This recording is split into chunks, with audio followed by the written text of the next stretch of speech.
This is part two because my phone got too hot and shut off, and I don't want to erase that last little part.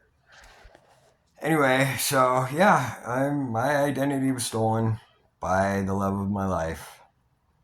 Racked me up a bunch of debt, which I'm gonna have to pay for legally, because the marriage thing.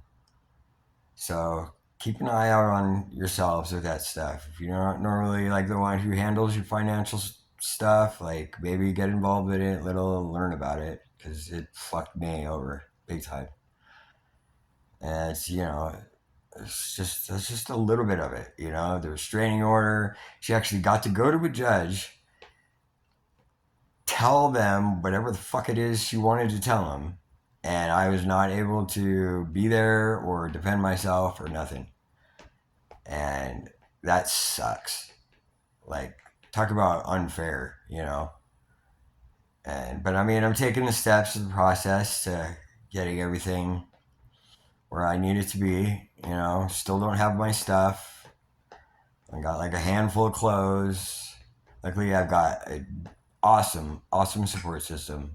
Saying it, the singer for Chupacabra House, Ryder, him and his wife are nice enough to let me stay here while I'm getting stuff sorted. And they're moving to Sisters in a super duper nice house, so I'm gonna help them with that, and I'm gonna help Laura build a table, and it's sort of like how I paid my stay here.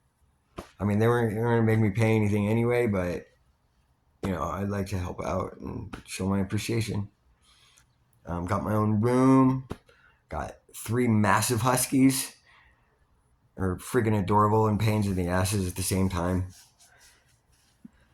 And she did give me 5 days a week with the kids. Um, the very first, they call it parenting time. The very first parenting time, she gave me 20 minutes, a whole 20 minutes.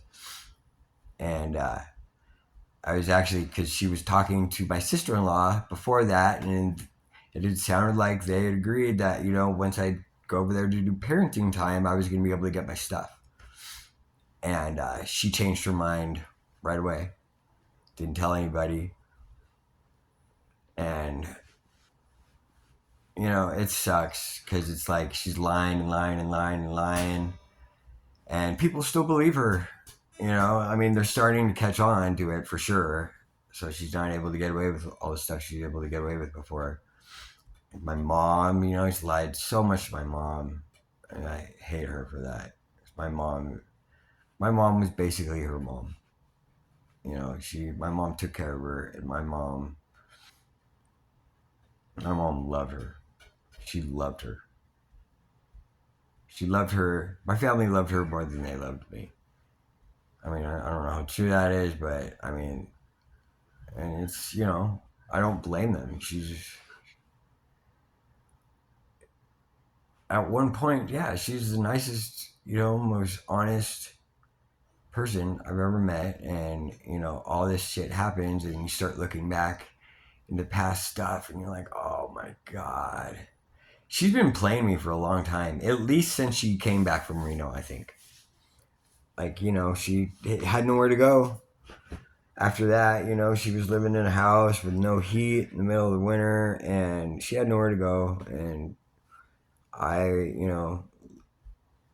begged and pleaded because I was still in love with her at the time, and she came back and she used me for a place to stay and an ATM card and several credit cards. I mean, I don't even know about everything that she could have possibly done. I just have stuff that I was able to find, and I'm not good at the computer stuff. So it was, I had to have help to find it, and I did get a little bit, but I'm sure there's more out there. But I don't. It doesn't matter. It's just like me looking up how much money I actually owe. I mean, credit card thing is bad. It sucks. And she didn't even put me on, put herself on as like an authorized user for it. It's an individual credit card. And somebody explained to me, like, yeah, she has to use your name for all these years. She hasn't worked in 10 fucking years.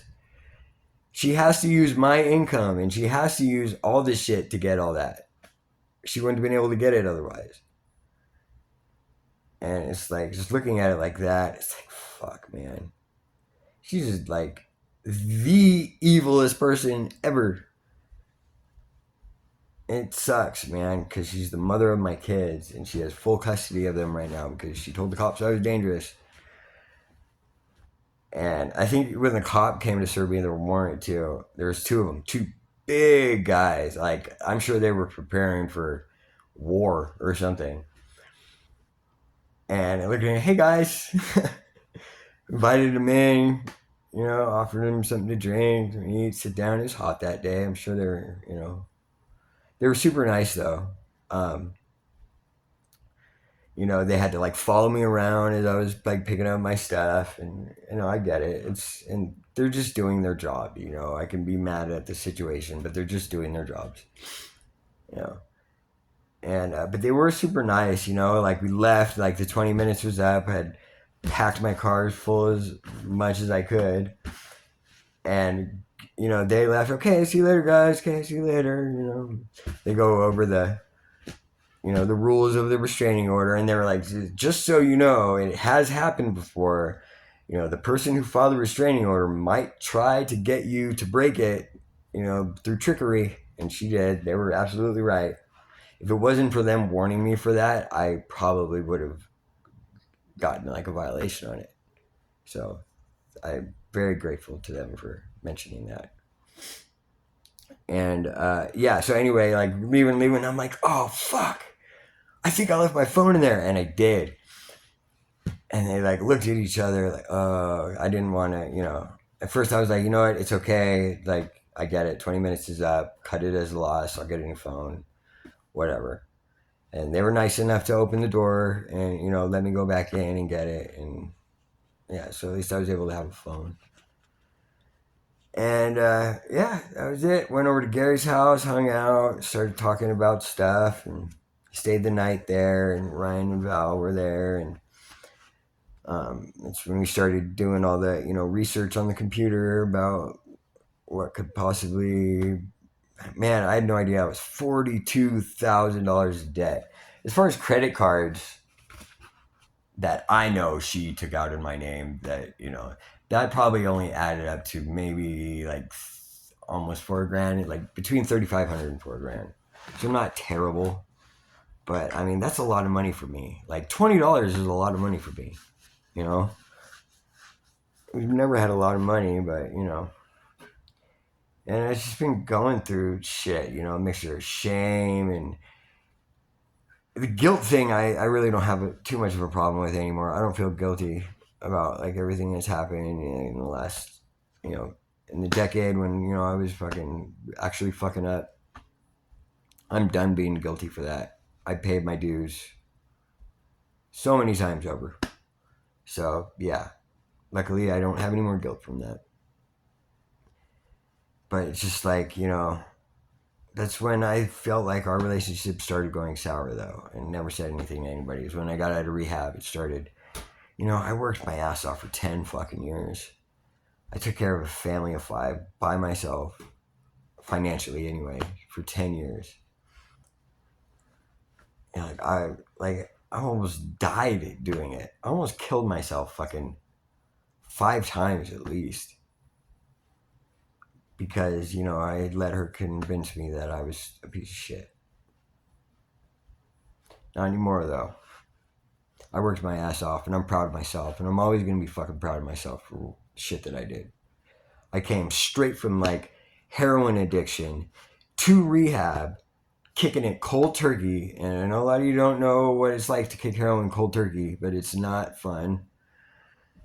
Went straight from rehab, straight to fucking taking care of everybody, and I'm proud of myself for that. I don't regret going back to her and, having be where I am now. Not at all. I'm a boss for sure. And I did it while, having to go through like, not only trauma from way back when, but, the trauma she's fucking put me through afterwards. And it did slowly and steadily get worse throughout the years for sure. You see a big jump in 2021. That's for fucking sake. And, as pissed as I am at her for all this shit,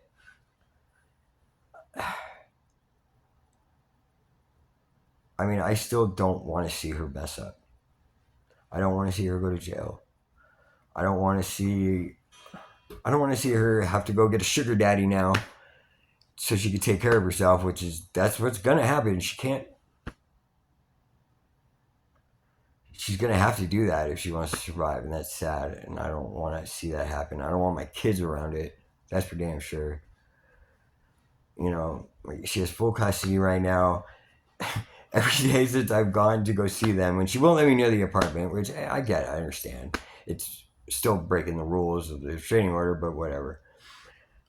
Um, the very first day, Rowan comes. First thing she says to me is, "Mom says you're a psychopath." And I went, "Oh, do you think I'm a psychopath?" She goes, "No." Okay, cool. That's what's important then. You know, and she was planning on moving the kids back to Tahoe, and that was whatever. And Katon comes up to me and she's crying. He's like, "I don't want to go to California." Like, oh, like I don't know how to say like too bad. Nothing Dad can do about it. But I mean, there is something I can do about it, and I'm going to. I'm going to make sure all my kids are happy. I want to make sure she's happy too. I know it sounds like a fucking puppy dog thing, and like, how could you fucking do that after all this shit she put you through? Well, it's because I'm a nice person, despite what others might have heard. I'm a fucking super nice person. I'm super empathetic, and I'm the kind of people that the narcissistic personality people go after. I'm an easy target. She knew I was never gonna have to let her be homeless or any of that shit. She knew that because I've told her many, many, many, many, many, many times, and it's true. I still don't want to see her homeless. I don't want to see her in trouble. As fucked up as it sounds, I still love her. I don't want to be around her, especially right now. Like, even in the littlest bit. But I'm willing to bet if she, switched her personalities around and started, being nice to me, I'm willing to bet I would fucking jump right back into this bullshit. And that's sad. That's one of the bigger things I have to work on. Because if she did flip it around, I don't know what I would do. Thank God she hasn't yet. Ryder told me he's going to kick my ass if I do go back to her. And so did my coworkers. So did Gary. I don't think he necessarily said, "I'm going to kick your ass," but people are going to be pissed off if I do. And, a lot of people like, "Oh, don't listen to them. Love finds a way." Fuck yeah, love finds a way. Love finds a way to put a big fucking hole in your pocket. And that's what my love did. So, yeah. Money's money, though, whatever. Guitars I left there. I mean, sure, I might not be able to replace them, but they are just material things. And I just want the kids to be happy, and I want them to be safe, first and foremost. The justice system does suck dick. If anybody has never been involved with it. And if you are a guy going through this thing, it is one-sided. There is no chance. She could say whatever she wants. I can't even begin to defend myself. I am really glad I started taking all those recordings though. Those help. Turns out in the state of Oregon, you do not need to tell the other person that they're being recorded if it's just a voice recording. So I lucked out on that one. If it is a video recording, which I do plan on getting a body cam pretty soon to watch my ass. I was recommended actually by a paralegal person to do that. One of my coworkers' brothers went through a very, very, very similar situation, and he got a body cam and it saved his ass. So I'll be getting one of those. Hopefully, if I can get some money. States very clearly in the restraining order that I had to pay her rent for this month. Said one-time payment. She thinks I'm going to keep paying it, and she's wrong. Keeps trying to. Oh yeah, she used extortion on me last night through my 8-year-old daughter's phone, and said, "Mom said she'll give you 3 guitars if you pay the internet and power bill." Now I understand my kids need internet and power bill for school and whatnot, and I'd be more than happy to pay it. The fact that she's using the guitars to get that's extortion, and that's illegal. And communicating through our daughter, that's also illegal. Well, it's not, I guess, not super legal for her. It's illegal for me to do because I'm the one, they call me the respondent on the restraining order. And yeah, I mean, there's obvious evidence. So when I do go up in front of a court, it'd be like, see, she tried to get me to break it. And they already know about it. Oh, I've been talking to cops in the court, for a little while now. And they know about all the shit she's doing. And hope, as of now, it's nothing that she can get in trouble for unless I press charges on her, which she knows I'm not going to do. And I've already told the cops I'm not going to do yet. We'll see how bad things get. But, I mean, I told the cops that, I don't want the mother of my children in trouble. I don't want my kids to have to be away from their mom. I think that's a bad thing. I know she doesn't feel the same about me. She wants to take everything from me and keep the kids from me. And but I'm not going to do the same to her because I think that would be bad for the kids. And I don't want to put any more trouble or trauma into my children's life than there already is. She doesn't feel the same, but maybe one day she'll realize what she was doing.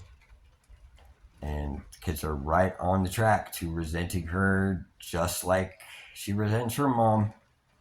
She doesn't realize how similar this stuff is that's going on right now. And she probably never will, but whatever.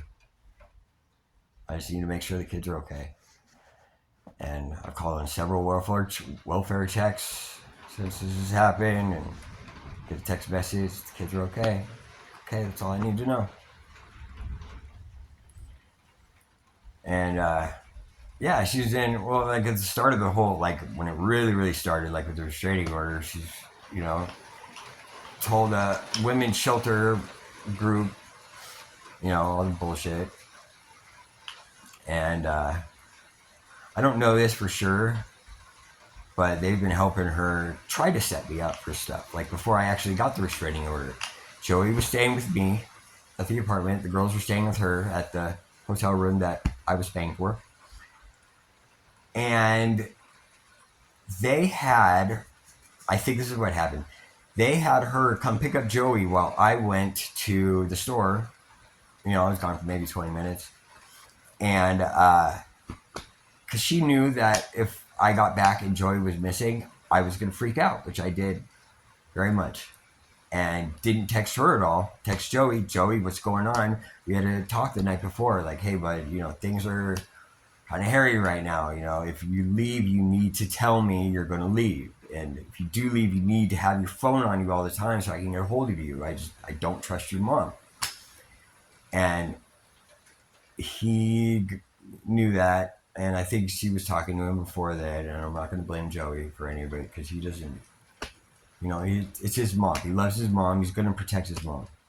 And that's okay. That shows me he's on the road to being a pretty stand-up guy.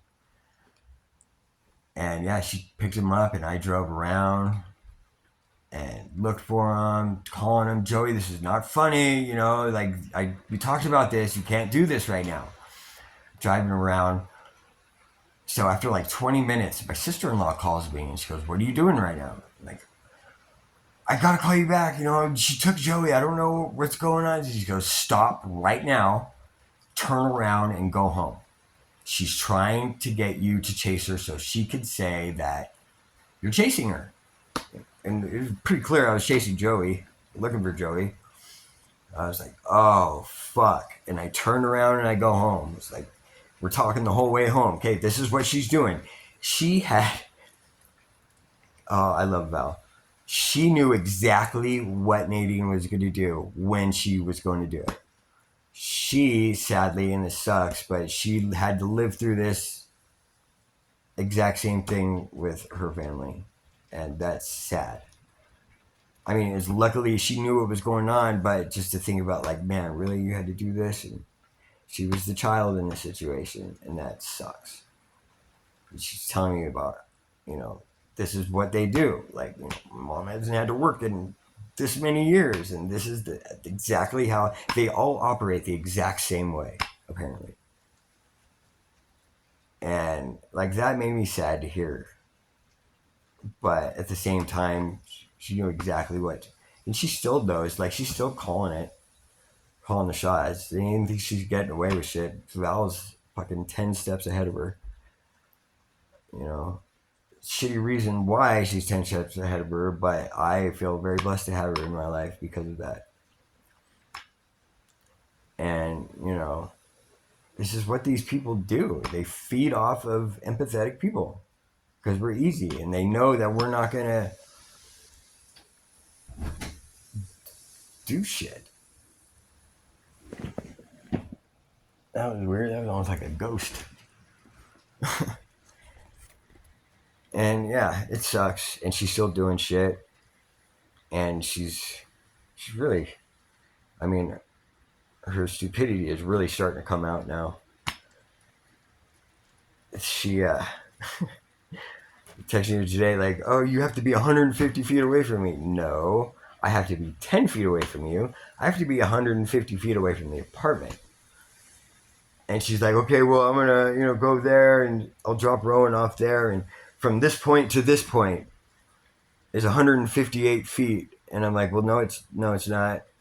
I built fences. You know, I don't know the exact feet, but I know it's not that. That's about like 250, 300 feet. And she sent me, she did some calculations there on Google, and you're like, how many feet is in this many miles? So she's like, see, it's right here. 0.3 miles is 158 feet. And I'm looking at the screenshot she sent me, and I'm okay. So 0.3 and 0.03 are two different numbers, first of all. And when it comes to a mile, that's a quite a window. Actually, 0.3 miles is roughly around 2,000 feet. 0.03 of a mile is what she said on there, 158 point whatever feet. And she sucks at math. If anybody sees this who can help her, please help her with math, and please help her read the friggin' restraining order. She obviously has not done that yet, and it's been a week. And I've read that thing 10 fucking times, along with 200 pages of bank statements over the last year. I know it's happening for before or longer than a year, but I don't even care anymore. I don't even want to look at all this bullshit. All this shit she said that she paid for, car insurance. Well, look at all these Zelle transactions that say car insurance, Zelle from Brett to Nadine. Man, she's been playing me for fucking ever, and I feel stupid. I do feel stupid because I thought I was smart, and I thought you know, but no, she conned me. It was a long con. She did a good job. She's gonna do it to somebody else too. Oh, and it sucks, and there's nothing we can fucking do about it. She's not gonna have to pay for any of that debt. She's not gonna have to. She smashed the car. It wasn't even a week since I've been out of the apartment, and the car's totaled and gone. Haven't even had the car for a year. Apparently, and this is just what the kids told me, she's turning left onto a street from 3rd Street, which is one of the main streets here, at a blinking yellow light. And if you don't know what that means, you can go make your left turn while traffic is going both directions, but you wait until there's nobody. It's basically like a suicide lane turn, but it's with light. And according to what happened, she was about to turn, and there was a kid ways away, I guess, driving, and 1 minute he was way over there, and then she turned, and then next minute she was right there. So in layman's terms, she wasn't paying attention, and it was her fault. And my insurance is going to go way up now. In the car I'm driving around that has a blown head gasket. One thing after another. So now she can't work. She's at the apartment. Just living it up, I guess. I know she doesn't have any money because she can't open up any more credit cards in my name. And that must be horrible for her. And now there's the mail issue. Call the post office. Hey, I haven't gotten any mail in a while. I kind of figured, because I have the mail key. Unless obviously she went and got another one.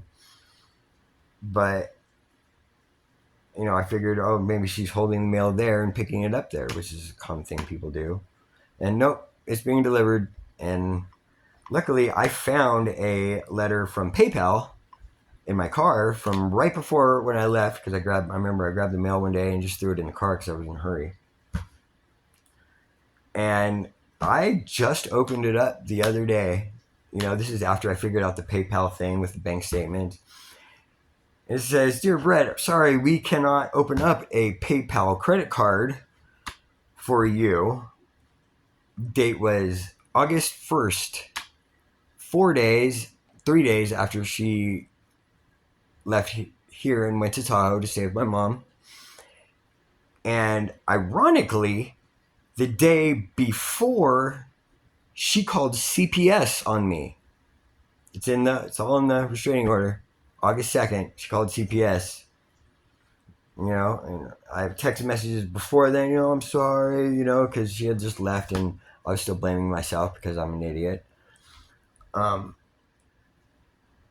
we chit-chatted ever since then, and then she called CPS on me on August 2nd, tried to open up a credit card, a PayPal credit card under my name on August 1st. And this is the funniest part. The reason why they didn't open up the credit card is because of all the high risk, it says it right here in the paper, all the high risk credit cards that were already opened up into my name. And I'm like, oh man, how many credit cards are there? So, man, crazy stuff. I'll tell you what. And now that leaves us to here, and court's coming up. Got my letter to the judge out. Got a lawyer. 2 of them. I don't know if she has a lawyer. I doubt she does, but, she should probably get one. And, yeah, I'm super lucky to have the support system I have. My parents behind me on this. My sister-in-law and brother, Ryan and Val, they've been the biggest help, I want to say, so far. And the kids love them. My kids, great support system. I know she talks shit about me to them because they tell me. But I'm lucky, they're old enough now to where they can see through her bullshit too. And, Joey, of course, he still loves his mom, and I haven't seen him in a little bit. I'm not going to say she's stopping him from seeing me. He's probably just overwhelmed with everything, and I don't blame him. Kitana wants to stay here with me so bad. I feel so bad because there's nothing I can do about it right now. Rowan is just the biggest sweetheart. She's on top of it when it comes to parenting time. She's there. Texting me, Dad, I get to text the kids whenever I want. and they can text me whenever they want. It's, stated right there in the restraining order, which I wish she would read. And I don't know how long I'm going to be able to let her get away with some of the shit she's doing, but I mean, she was smart. She'd take advantage of it now. Like, okay, he's letting me off easy. Like, maybe I could start acting like a good person. Maybe treat him fairly. Hasn't happened yet, but you never know. Tomorrow's another day. Oh, man. It sucks. Everything sucks. I, at one point, thought everybody was against me just because, for what? Everybody's like, well, there's nothing you can do. And well, bullshit, there's nothing I can fucking do. I'm doing it now. And I think people are finally starting to think, okay, like, you're right. This is pretty fucked up. Even the cops are thinking that. One cop who I've been talking to for the past few days, he's super nice. He's helping me out. And I'm going to be donating, I think, a guitar and amp setup to the police station, something they can keep in the break room or whatever. And I'm also donating a guitar and amp setup to the battered women's shelter that she went to. Because they are great people, and families need programs like that. It pisses me off that Nadine is exploiting him and taking up all these service hours from all, way more important things these people have to do. Cops have like murderers and shit to go after, but she's making it so they concentrate on our stupid fucking breakup. It makes me really sad, all the wasted resources. And the same thing with the women's shelter. Like, there are obviously women and men who are in abusive relationships that need to get out of them and need help from those programs. And, I don't know what their opinion is on me, but they're going to be pissed when they find out who they've been harboring. And, yeah, I don't know. Hopefully she comes to her senses every once in a while or soon.